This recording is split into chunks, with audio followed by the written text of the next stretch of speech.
Hi everyone, it's Plastic EP coming in from Melbourne, Australia. That's it.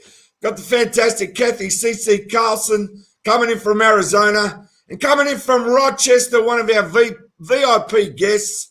We got Ray Paul, who's a pioneer of the Power pop movement. That's right, Ray. Say it again for us.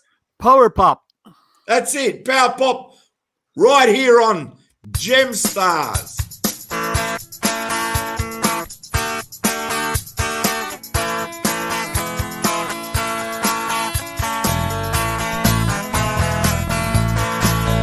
She's my kind of girl. She's my kind of girl. Soon you'll be close to me, 'cause you mean the most to me. You're my kind of girl. Yes, you're my kind of girl. Well, it's great having you here with us, Ray. And I'll tell you what, you look $1 million, and I know you sound $1 million. How are you, Kathy, too? But I don't have $1 million. See, that's the difference. I got 2 out of the 3. With all your fans, we'll try to scrounge it up for you, Ray. But Ray Paul in RPM. Well, that's the band's name. When I have a band and I go out and we play, it's Ray Paul and RPM, and then sometimes it's just Ray Paul when I record. And like the last couple albums, it wasn't really the band; it was just me with a lot of guests. And but my next album, while we're talking about that, is actually it's gonna be called tentatively right now Gray Paul, with a G in parentheses before the Ray, because the last album I still had darker hair. This one I don't. Next one I won't. So it's going to be Gray Paul is going to be the title, I think. That's fantastic. Ray, can you show us the CD you got now? You showed me a CD. Let's show everyone in the world what that is. Tell us. I got a new release that came out about 4 weeks ago. How's that? It. Is that right good? There. Bring it in and up. In and up. Right there. Stop. Okay. Read it from there. Perfect. All right. That's it. Read it out for everybody. All right. This is just a single, though. And what happened is these tracks actually are 2 tracks that were recorded. Here's a good look at the back, too. You see these 4. See this? Look at this.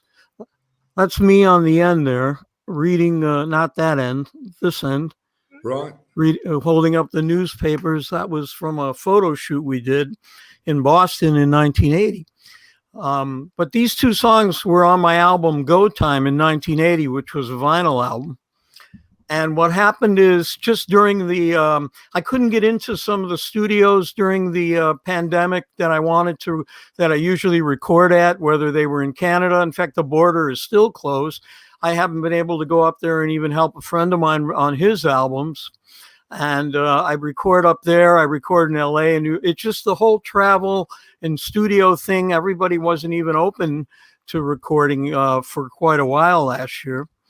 So what I decided to do is, we send things to people. I sent the 2 tracks to Kurt Ryle, a friend of mine who has a band called the Gripweeds, and they're a pretty big band. And he remastered the 2 tracks, and they sound brand new compared to 1980. They just sound like night and day. And we've been getting a lot of airplay. I'm on them right now after a few weeks on about 35 stations here in the U.S. And, I've got to say, I interviewed him. He's great from the Gripweeds. I know him. Oh, you do? Yeah, he's a very old. We've known each other since like 94. Going way back, and I recorded on my last album, or 2 albums ago, I did some tracks with him at his studio. I love working with him. I love him, his wife, Kristen. They all played on, I'll tell you a little bit about that album. That was kind of a comeback album for me back in 2016. But anyway, the new one, it's available on, can I say where? Yeah, please. Tell everybody all the links where they can buy it right now. Well, you can get it directly. You can go and pay on PayPal. If you go to my website, which is permanentpress.net/Ray Paul. And if you go there, it's got all kinds of information. You hit the link and that'll take you to PayPal, for US orders. And other than that, you can contact me on Facebook. But This single is also on almost all digital platforms too. It's on iTunes to download, Amazon to download, Apple Music. We went up 400% in plays this week on Apple Music. So I just checked that out before the show. But it's on mostly even ones I never even heard of. That when I signed this distribution thing, I never even heard of half of them. Might be on Spotify too. Spotify's a big one. It is. And so are my last two albums on there. So anyway, the single is only limited to 100 copies. Signed 100 copies. That's great. And numbered. And we still got a handful left. Just a handful. But you can also on the website, there's links to go to PayPal. There's links to tell you the information. There's all my other stuff that you can see the past in photos. And so I decided we did this because of the fact I wasn't going to be able to go out and do shows, and I wasn't going to be able to go in and record a new album, which I'm hoping to put out next year. The Grey Paul album, as opposed to the Grey Poupon album. You know what? You might have to change the name from Grey to Great. The Great Paul album. The Great. Well, some people have said he thinks he's so great. I've heard that before, but I don't pay attention to that. You know, I got a lot of stuff going on.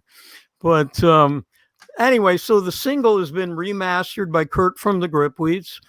And you can download it to buy on Bandcamp or all these other ones. Even I don't know. There's so many links. I got to take an aspirin to remember them afterwards. You know, right, Kathy?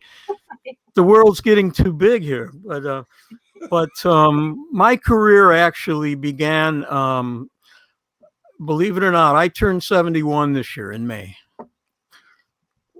And you look like a youngin'. I was going to say, you look amazing, man. You look like in your 50s. I'm glad you didn't say I looked like I was 69, but okay.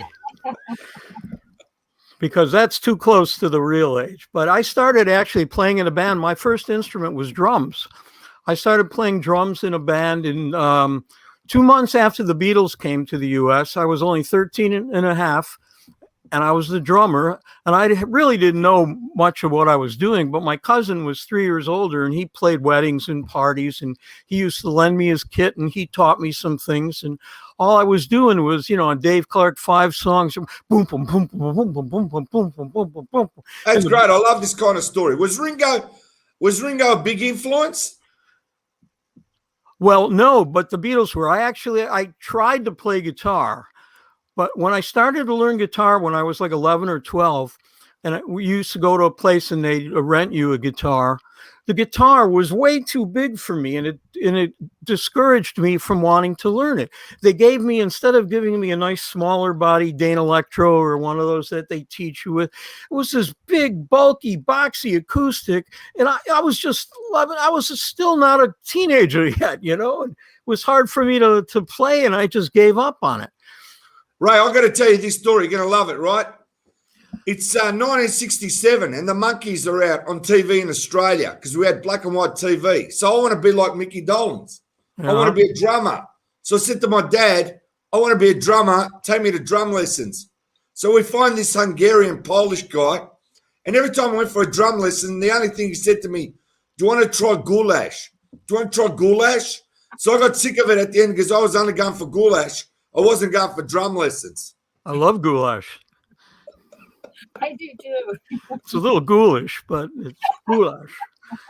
But as far as your question goes, was Ringo influence? No, it was just that I didn't have any other instrument, and the Beatles were there, and the kids were going. Kids didn't care. We were probably pretty bad.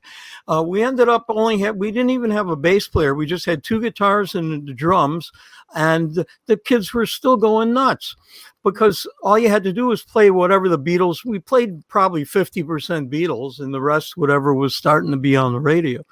But I left that band because I had a conflict with my cousin as far as he had so many gigs and they were his drums, and I had to get a ride because I didn't have a license, and it was just, I'm going to play guitar. Plus, if I play guitar and get serious about it, I can be up front where all the girls come up then, you know.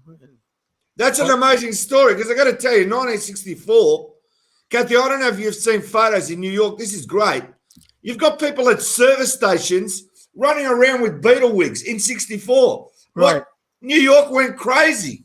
So, I mean, I can understand what you're telling me. That is like the craziest time culture-wise. Yeah. Because they just changed everything. Yeah, and those Beatle wigs were horrible. But we owned one at the house. We'd put it on my little 5-year-old brother, you know, and make fun of him, you know. So, but here's another story. It's funny. I was in a drugstore that sold in the front. They had 2 bins of records only in October '63, and my cousin, who was the drummer, 3 years old, we walked over there when my parents would visit. We'd walk over to the shop and they looked through the records. So I picked up this one. It said England's #1 vocal group, the Beatles. And we laughed. We go, look at these guys. Look at them. And we were like laughing, going, we never heard of them. You know, this was the beginning of October. And we put it back. Going, they'll never make it here. You know, my cousin goes, I said, well, we'll see, you know. But that's amazing. Ray, I've got a question here. We've answered the first part, right? I've got Elephantine there, Clark. He's asked, what's the definition of power pop and when did you start and when was the first song considered to be power pop? Okay, well, the Beatles were kind of the originators of the sound of a nice 3-minute pop hit that you can remember. But power pop really started to resurge or to get a name of its own around 1970, 71. I'm going to tell you, here's what I say. When somebody asks me, what's the definition of power pop? Here's what I say. Listen to the song No Matter What by Badfinger. That's all I have to say. That's power pop. Can I tell you one of the greatest songs that came out in 1970, right? It came from the UK. Now, it was a studio song. And what happens is the first clip that they put out wasn't the people that actually recorded it. And it's one of my favorite songs, Where Rosemary Goes. Oh, yeah. Love Grows, Where Rosemary Goes. To me, that's a great I did that song. on one of my last year during the pandemic. I did about 41 episodes of mostly not my own songs, but mostly songs I've never really done. And on that one, I took my bass out and played along, you know, put some tracks together and did them. And they're still up. All these shows are up on my video, but that's all I could do. And, you know, we were getting some donations and things for that. But so that's power pop. And, you know, other groups would be considered power pop, or the Raspberries, the Sponge Tones, you know, anything that's kind of just hook laden with melody that you can remember. And it's like around 3 minutes, boom. But what was her other question before? Was when did I first start? Yep, that's right. Well, it was as a drummer in '64, and then I went to guitar, and then I had a couple of big bands here in Rochester, where in skipping one, I was in a band called The Rail with an E on the end, and then I had in the '70s I had a pretty big band called Ragamuffin, which is kind of almost a reggae term in England, but it had nothing to do with that. I took it from a Manfred Mann record. They did a record called Mr. Ragamuffin Man. Yeah, it's a great song. That's one of my favorites. Oh, I love Manfred Mann and both, you know, the whole era of Manfred Mann. And so Ragamuffin, we did some recording, but then the group split for a while. We actually couldn't put the record out because our manager owned the rights. He paid for everything and he took off. We don't even know where. But before that, a few months before we recorded it, we did in 2-week period, we opened for Tommy James and the Shondells and then the Raspberries. Very few people can say we opened for the Raspberries, you know, and that was just a fun year, '73. That's amazing. But I want to ask you, you've heard of a band called the Electric Prunes, haven't you? Yeah, I saw actually the revamped, when you listen to the band, it keeps you regular. Yeah, but what I'm saying is you remember the original ones? Yeah. I think they were on the Lucy show. Is that right? Well, most of them were still together. I was out in L.A. with my friend John Wicks and him and his girl. We went to see him in L.A. at the knitting factory, and they were playing with the Strawberry Alarm Clock. The Strawberry Alarm Clock were, but the Electric Prunes, who opened, just crushed them. They were they were so great. Now they had, I think 3 of the 5 were originals. I've seen them on a TV show. I just can't recall which 60s TV show they were on. I love watching all the old TV shows on YouTube and things like that. But so anyway, I got into a band, and we were together for about 3.5, 4 years, Ragamuffin, and then I joined up with another band, and we went on the road for about a year. We were in Cape Cod, and we broke up, and I ended up visiting some friends in Boston. They said, well, what are you going to do? Go back and start another band in Rochester with some of the same people or whatever? And why don't you stay here and start something new? So I stayed in Boston in 76 in the fall, met some musicians, met a couple guys that had a recording studio. 77, I started recording, putting some stuff together, sent it to one of the radio big FM stations. And in December of 77, the record was coming out in February, but I got a call from one of the DJs, and she said, hey, I got your songs, and I'm going to play them this week, you know? I said, great. And so for 6 months, when the record came out, I had airplay on both major FM stations, 6 college area stations. This was my first single that I did on a label called Euphoria Records. And these songs are all on a compilation of mine, but Wake Me Up. Okay, where am I? I'm losing train of thought. Okay. I'm out of Coca-Cola today. That's all. I got water. I love it. Keep going. This is great. This is a riveting interview. So I'm in Boston, and my friend says, well, just meet me for lunch. I was only going to stay a few days. I got to tell you, because this is a great story. So I go into this record store across from where he's working in this big Prudential Center, and I'm going to meet him there. I'm early.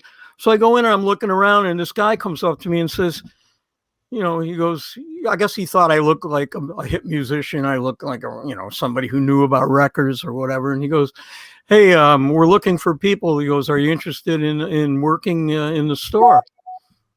And I said, well, I don't know why. He goes, I want to send you 2 doors down to our offices of this building. So I said, okay. And I still had 45 minutes to kill. I go, okay, I'll go up there and see what's going on with this. I got nothing to lose.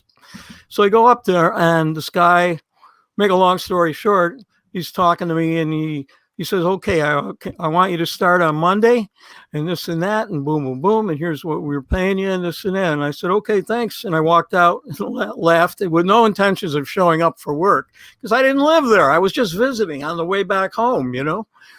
And that night I'm sitting there with having dinner with my friends where I was staying, and they said, well, so what'd you do today? I said, well, I don't know. I got a job. They go, you got a job? I go, well, I wasn't really looking for one, but I got offered a job. He goes, well, where? He goes, Strawberries. And he goes, you got a job at Strawberries? Because everybody wanted to work. They were like the biggest record store in the area. And they had 3 stores, and they were expanding plans. And so the guy I interviewed up there actually eventually turned out to be my manager. So anyway, I kept thinking about it. I ended up staying there. I met some people. I started doing some recording at the studio in 77. That's when I started getting all this airplay in 78. And by the time I put a group together that summer, we came out and did a warm-up show unannounced. We didn't have it in any place. Did one warm-up. Second show, we did it was a big announcement. There were ads in the weekly papers, and we had lines going down the street. They couldn't fit everybody in. It was all based on 6 months of airplay. And people were looking at me as like a recording artist. They're not like a local band they could see every week somewhere 5 nights a week, you know? Mm-hmm. So my whole approach was to do that, to be, make people think without having a band and going out. By the time we finally came out, people were wondering, well, who is this guy? Where is he? They just kept hearing the songs all the time. And the kicker of it is the guy that became my manager that started all this offer me was the guy that interviewed me in the record store that offered me the job, became my personal manager. He was the That's general amazing. That's an amazing story. That's like the Beatles coming back from Germany and they're thinking they're German. Yeah. And the third show we did, the one big thing was well, in the meantime, we taped the CBS TV had a weekly Sunday night show where they had one musical act. It was like news stories and information and entertainment, and not really a lot of entertainment, one thing, and, public service stuff. And we pre-taped that, where we had to say that we were just at the Orpheum Theater. And our third show was at the Orpheum Theater, sponsored by WBCN, which was actually then the biggest FM. They were neck and neck with another station, and both of our stations were playing our songs. So we played the Orpheum, which was, that's where when the Kinks came in, they would play there. I mean, it was like a 3,000 seat place. And then we started playing, we opened for City Boy. You know them probably. City Boy, weren't they Australian? No? I haven't heard of City Boy in Australia. No? But there's a lot of bands that have come here. We got no idea. I mean, I'm a baby boomer. Yeah. But I'm telling you, this is fantastic. Keep going. This is great. Okay, I got nothing else to do tonight. The Yankees are on, but they sucked. They lost last night, and they blew the game in extra innings. So I don't care even.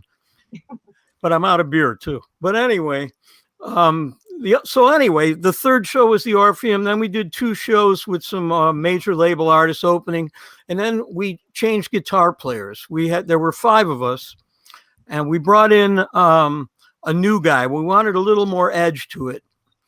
And the reason we let him go is one day he said to us after doing 4 shows with us that he goes, I'm kind of deaf in one ear. I'm having like problems like hearing the harmonies and plus we thought we could use a little harder guitar edge. So we took 2 months off. We worked this guy in. Our first show back was, now we were headlining the Paradise Theater. This is okay. In 6 months, we're headlining our own shows. And we did 2 headlines that year. The second one was recorded. The whole concert was recorded for WCOZ-FM, which was the other big FM station, which was trying to like fight BCN in the ratings. And they did this weekly playback series where they recorded it that night, and then a week later they played it back live on the air. So we were doing TV, we were doing all kinds of stuff in Boston, and that went on through like 1980. The group actually, we sort of disbanded after a big Paradise show, after our album came out a couple of months after that. And we kind of took a break, and I was producing a couple other bands and just writing some songs. And I did a solo single, which turned out to be a #1 local record in Boston on WBCN. So I started a label called Permanent Press. I signed a band called the Puppet Rulers. I had hopes of doing what Rhino was doing before Rhino did it, but I ended up having to move to Los Angeles. It was a move I didn't anticipate, but because I hated to leave Boston. I was having so much fun and success there, and just I love the area and the people there, except the baseball team. I'm a Yankee fan. But anyway, my girlfriend that I was living with at the time got an incredible offer to move to Southern California. She was like she was in the pharmaceutical business, and she had like a MBA, and she was like in charge of heart what do they call it, heart valves and stuff. She was like really smart,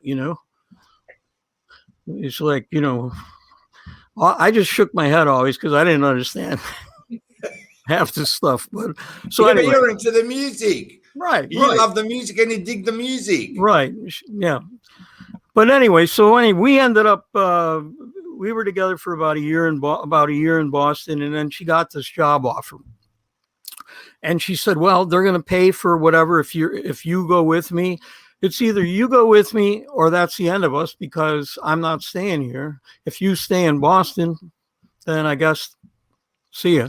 So I said, "Well, I think I've done a lot in Boston. I did, I know it's only been 5 years since I've been here, but they're going to pay to ship all my stuff out, free move everything to LA. All I got to do is drive out there, and I still wanted to be with her. So that was the main thing, really. Was I didn't want to end the relationship, and I would have had to. So I had regrets the first couple of years that I made the wrong decision, but you just have to kind of go with it. You have to decide, well, okay, I'm here. It's too late now. There's no going back, because I couldn't afford to go back, and I just said, well, that's a great deal, because her company really didn't care how much stuff you had. And so I waited back there with when the movers came and made sure they got everything, and took off for LA, drove cross country with my bird, keep me company, so I wouldn't get lonely all the way across country. I used to have this great parakeet. It was a fancy parakeet. His name was Joey. He loved people. If you came in there, he didn't even know you. He'd fly on your shoulder. He'd go, my name is Joey Dodo Bird. And then he'd laugh, He'd say like 15, 20 different things. Came out to LA with me, drove me in the car. So he kept me company. It was nice. But so when I got to LA, though, I was supposed to, I got together actually with Lawrence Juber from Wings about a month after he moved out there. I ran into him and his soon-to-be wife, and he was going to play some guitar for me. He was in the last version of Wings. You know who Lawrence Juber is? Yeah, right? just let me say something if I can, Ray. I've interviewed Lawrence, and I've interviewed his wife, who is love him. The daughter of Swartz from Gilligan's Island and Brady Bunch. More Schwartz, yeah. I'm on it. Yeah. They're lovely people. They very are. So we met in like November of '81. I met him a few weeks after I moved out there, and I said to him, I showed him what I had just done in Boston, and I said, I need some, guitar help. And I had a drummer who was in this band 2020. Kathy, have you ever heard of 2020? Yeah, I have. Oh, okay. A friend of mine was managing them out there, and so she was hooking me up with some other people. And I got another great story if we got time. Yeah, we got time. Okay. All right. I don't want you to. No, we're here. We're riveting. This is a riveting interview. Go on. All right. We're going through the whole book. Wait for the book, maybe I should say. Okay. Anyway. All right. I left out the mob stories for now. Okay. Oh, we'll leave them out. Go and continue with. Can you say more about Lawrence Juber? Well, Lawrence and him. Here's the thing. He was going to play some guitar for me, but all of a sudden we got out there, and 2 months later, the girl I was living with, all of a sudden she was new to the company. They were cutting people, and we're going, oh my God, we just got out here, and she didn't know if she was going to have a job or not. So she was smart enough to all of a sudden start looking in other areas of the company, found her way into another place before they could do anything with her. Mm-hmm. And so we were out there, but at the time I had to put a hold on these projects because I didn't know if we were going to have any money. If she lost her job, I'd have to go to work maybe, which I did for a while. Lucky I got a job at Tower Records out there. That's right. We got a message here. 2020. Now that's power pop. Yeah, they're power pop too. Well, there's a lot more than 3 groups. I didn't mention all of them. We don't have the time, but I'll mention number 4, Ray Paul and RPM. There's a power pop band from Boston. There's a story back then. At the same time, this band in Chicago called Pez Band plays power pop was their slogan. And we started doing ads in Trouser Press saying Ray Paul plays power pop. We were doing it. Nobody knew because there was no internet saying, oh, they were doing this. We at the same time simultaneously were playing out. And where I had heard the term was from an interview Pete Townshend did in the late 60s when he said something about his music being power pop in the New Musical Express. And I always remembered that term because it wasn't really a big, well-known thing in 76, 77 when we were recording and starting to put up all this stuff in Boston. So I became friends with Mimi from Pez Band in a couple years when I was still in Boston. We spent they opened for Cheap Trick. We didn't even go in and see them. We spent the whole Cheap Trick show at the bar, at the front bar outside the theater, just talking for the next hour and a half or so. So we became friends from way back when, you know, and when I moved to Boston, or to LA, he moved to Long Beach. We hooked up there. We almost started something together out there after I moved. But anyway, I was out there working in the record industry. I was doing sales, promotion, all kinds of stuff. For 7 years, I went to Las Vegas and sold to all the big record stores. I was working for like the largest independent until I could find my way back into music. And any commercials? Okay. No, but I'm saying this is And fascinating. now Keep a going. word from Permanent Press. No, I'm just kidding. I need a sip of water. Go ahead, ask me a question. Yeah, go for it. This is amazing, Kathy. Yeah. You So, got something, Kathy? Ask it now. well, you found your way back, but did you end up staying in LA or did you find your way back home to New York? I stayed in LA for 22 years. Well, here's the thing. In 95, I went up to Canada and met two other fellows who were from Rochester. We were all friends from way back. We all decided to meet up there in 94. Well, both of them left. I was going to stay an extra day, and it was like a Canada Day. I went down to, I was staying at this hotel where on the bottom of the Sky Dome, right next to the Sky Dome Hotel, where they play baseball there. It's not the Sky Dome anymore, but it's still a hotel. They had a hard rock cafe, and there was this band playing, and they were playing Beatles songs, and then they'd throw in a few originals. And here's where I made the big mistake. After they took a break, this guy who was what I assume because he was talking and singing and playing, he did most of the talking. He walks by me and I said, "Oh, you guys sound pretty good." He goes, "Hey," he goes, "Hey, thanks." He goes, "Where are you from?" Next thing you know, he starts talking to me. Sends me their new album that just came out, this band called the Carpet Frogs. And I said, "Well, I work for this distributor out there." I said, "But I said, I've got connections for maybe I could give it to a lady." So he gave me a couple of copies. I thought about it. I said, "How would you like to license this project?" You know, took it home for a week or two, and then I called him back. He said, "Yeah, I can license it to you." So I thought, I'm going to restart my label that I started in Boston before I had to leave Boston. And Permanent Press was reactivated. I ended up signing him. This band, the Carpet Frogs, which not the entire band now, but in 2002 ended up becoming Burton Cummings' backup band from the Guess Who. Now we're still in touch, but I signed them, and then I ended up when I went up there to seal the deal a few months later. I was at this party in a like in a sound studio or something. Somebody was doing this, and my friends took me there. All of a sudden, I heard a girl saying to me, now you'll know this one, I hope, said to me, "Oh, yeah, and this guy, Terry from the band Claw 2 was doing some stuff in there." So I said, "Hey, come here."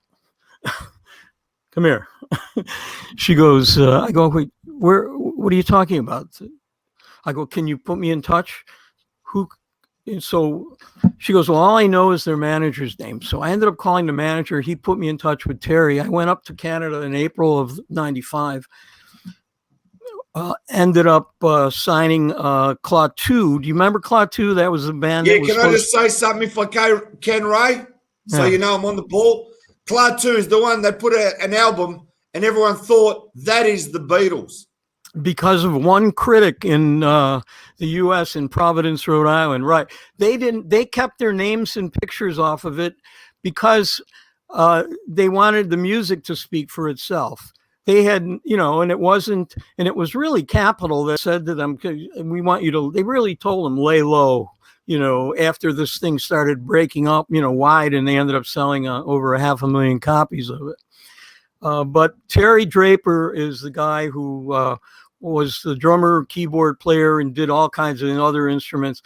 Since that time, Terry and I have been friends now for, 26 years now, close friends. And I even do some recording there. That's why I can't get up to Canada. I appear on a lot of his solo albums, either playing bass or singing backup. And Terry plays on mine, plays drums or E3 organ or whatever I need, and I record songs up there. But borders have been closed. I can't get up there. He can't get down here or whatever. But Klaatu ended up being one of my biggest selling albums on the label. So now we're going into like 97 and or 96. And I when I first moved to LA, I met a guy who actually was a close friend of mine, passed away 1 year ago, almost a couple of days ago. You've heard of Emmett Rhodes, right? Mm-hmm. Yes. Emmett Rhodes, plastic. I'm thinking.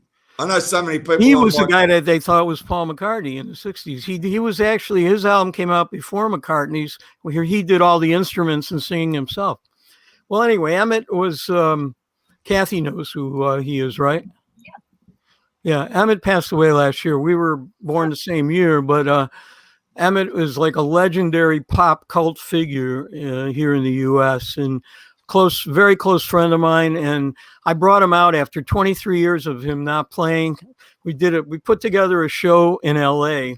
in February of 97. I hadn't played in 15 and a half years live.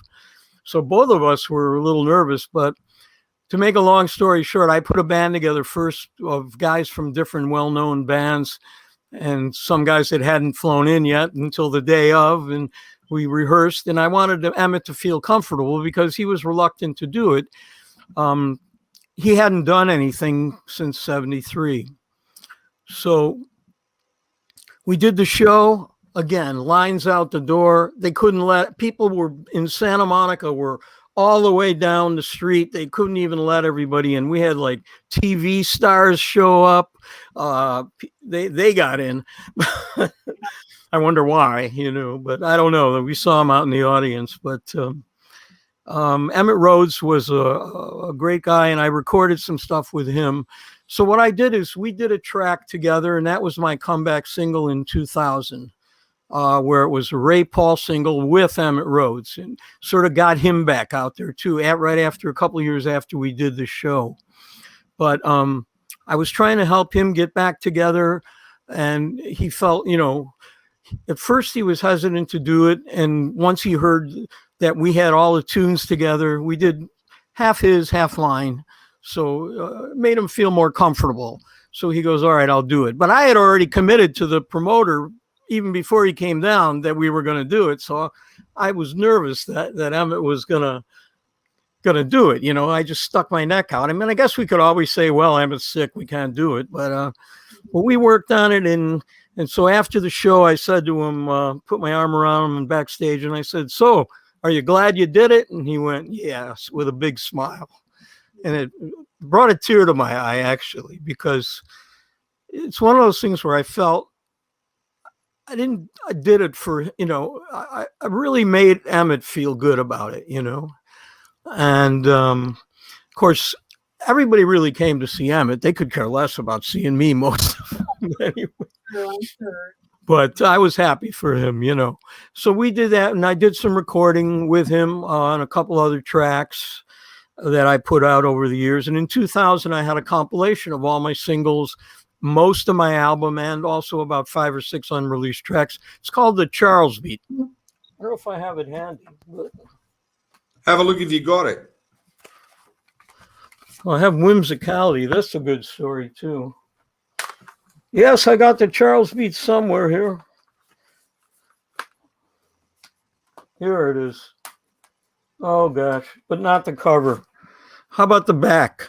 Yeah, show us the back. Okay, well, the Charles Beat was a compilation, and it had the new song that I recorded at Emmett's studio, the one we did, and that was a single, and we actually charted nationally on a couple of the, at that point, it was kind of going into what they call Hot AC, adult contemporary charts, and we went as high as like number 5 on adult contemporary and number 43 on the Hot AC chart of like FMQB magazine back then. So it was a kind of a comeback for me, a comeback for Emmett, and then the record industry was kind of going to hell. In 2002, you know, I had distributors going down. You know, I was losing money because they weren't paying me. Then Tower Records decides they're gonna file for bankruptcy and all this stuff. So I had to close the doors of the record label, and that was after putting out. I think we put out about 25 releases. A couple of the other ones I put out a Badfinger album called Airwaves that nobody put out, and it had 5 bonus tracks. That was the big seller on the label, along with Claw 2. Both Claw 2 and Badfinger were 1 and 2. I'm just saying, those 2 acts are amazing. I've actually interviewed Joey Mullen. Great guy. As far as we've been friends since '98, since we worked on. He contributed a couple of unreleased tracks from that project. And then he came out to LA, and we spent a whole day doing some radio promotion and interviews with different people, magazines, radio. And to me, I've done some shows with Joey, opening for Joey, and one of the nicest guys I've ever met in show business, in music. I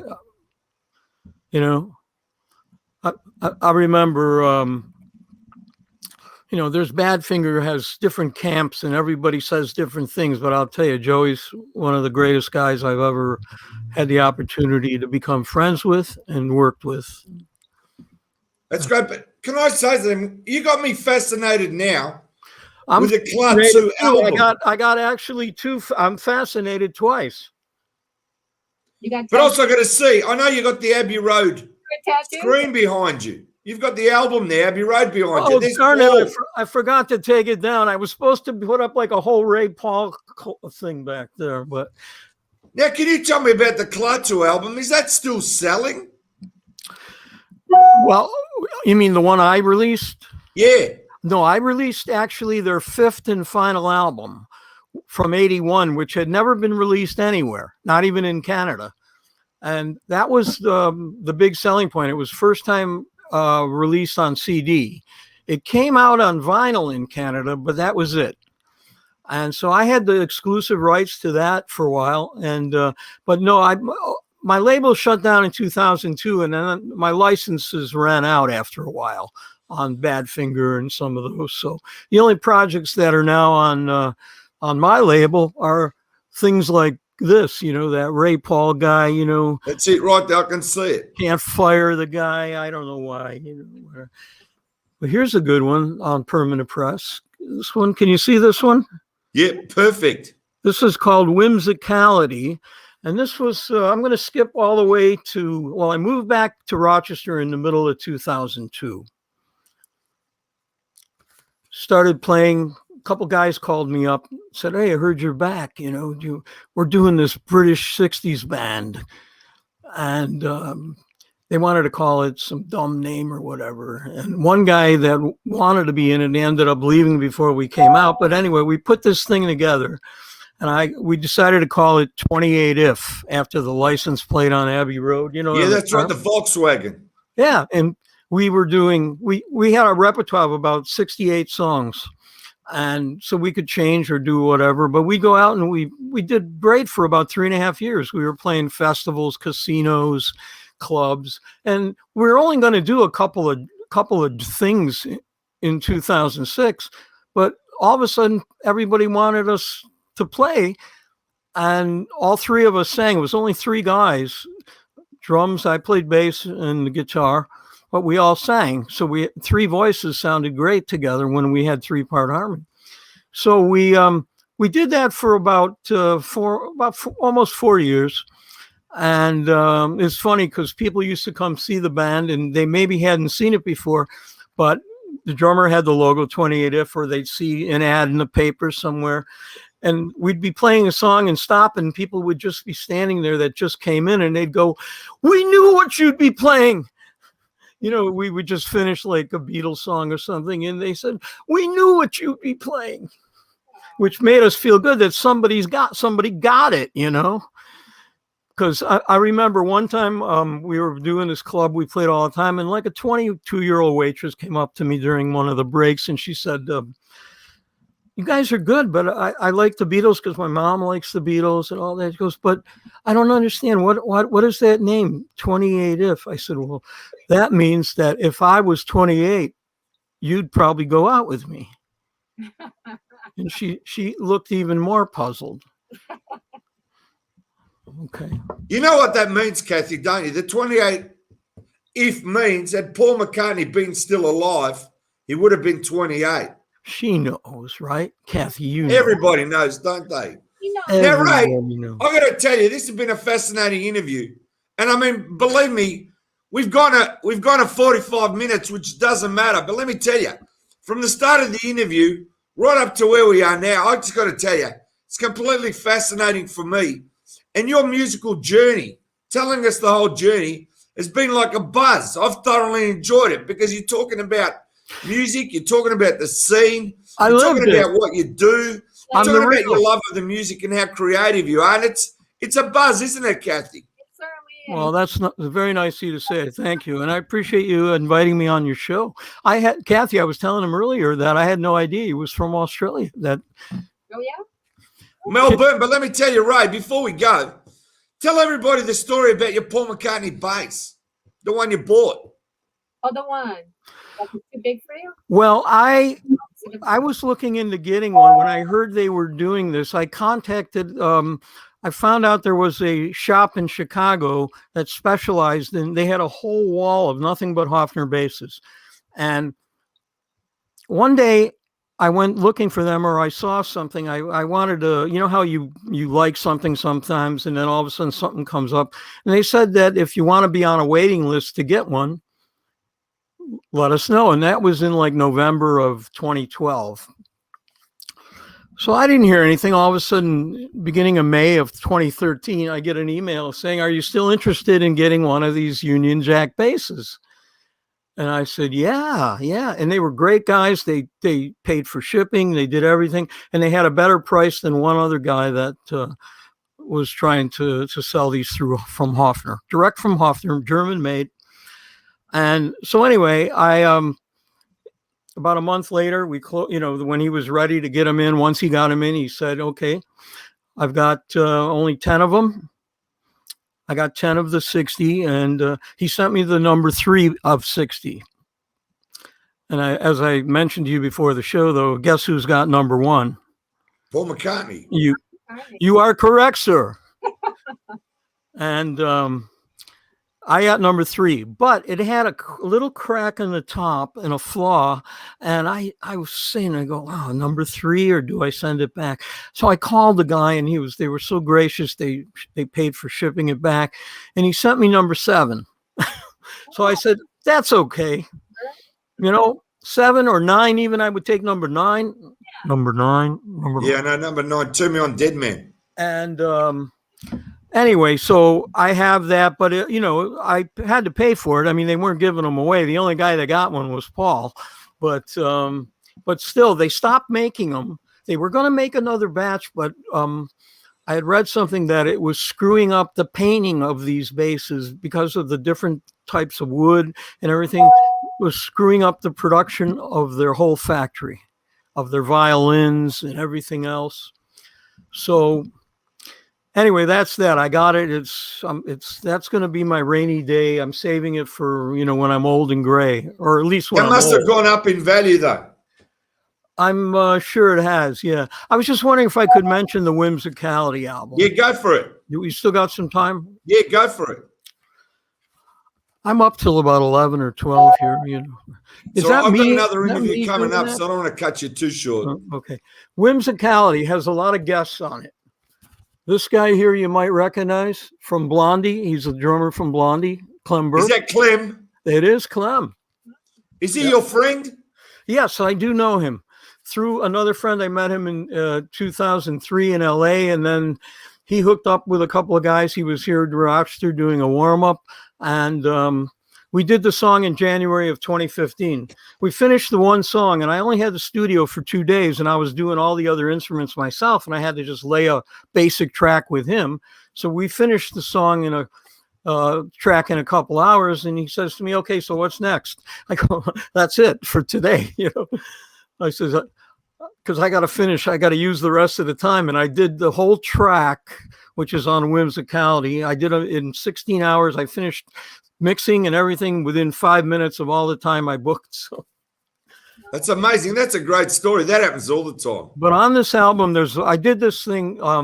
What happened is I wanted to make a new album, and I wanted to do it though not all by myself or do all the instruments and stuff. I wanted to do it with a lot of friends who are known musicians, and it just, the timing was right, that everybody, whenever I was finished with this one, the next one had the fall available, and then Clem was going to be in LA in January, and I flew out there and we did this track, and I did another guy on a track with another guy in LA, and everything just flowed and fit together that I said, oh, and the whole album, this was actually ranked as one of the top 200 power pop albums of all time in a book by John Borak that came out about 2 years ago. That's great. Now, Ray, can I get it from the same platforms? Where can they get all your stuff? Have you got like a website, or where have you got all your catalog of stuff for sale? Well, you can get these on you can get them through anybody, Amazon, iTunes.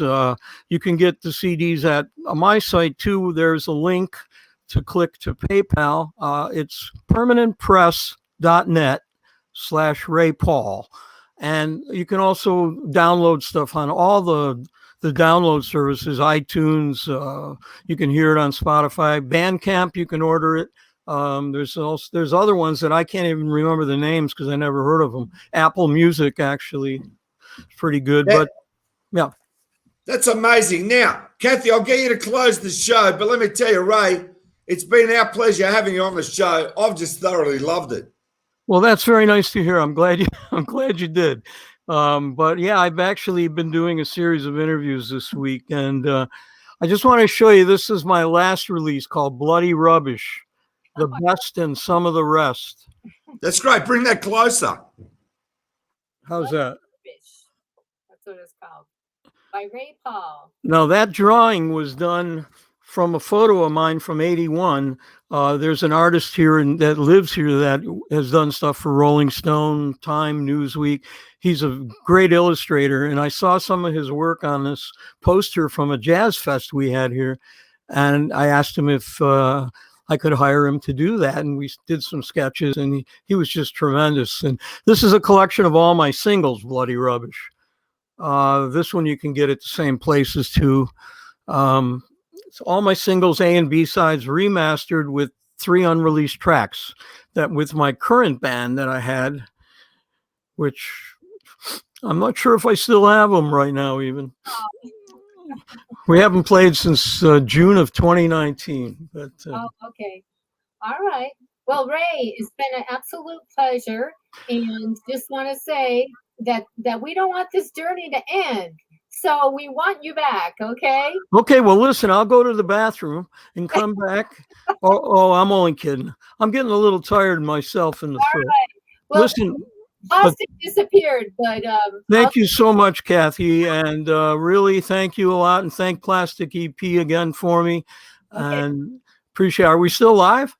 Yeah, we're still live. We'll just click out in a moment, but I just want to say that we're going to post your links so everyone will know where to buy your music and listen to it.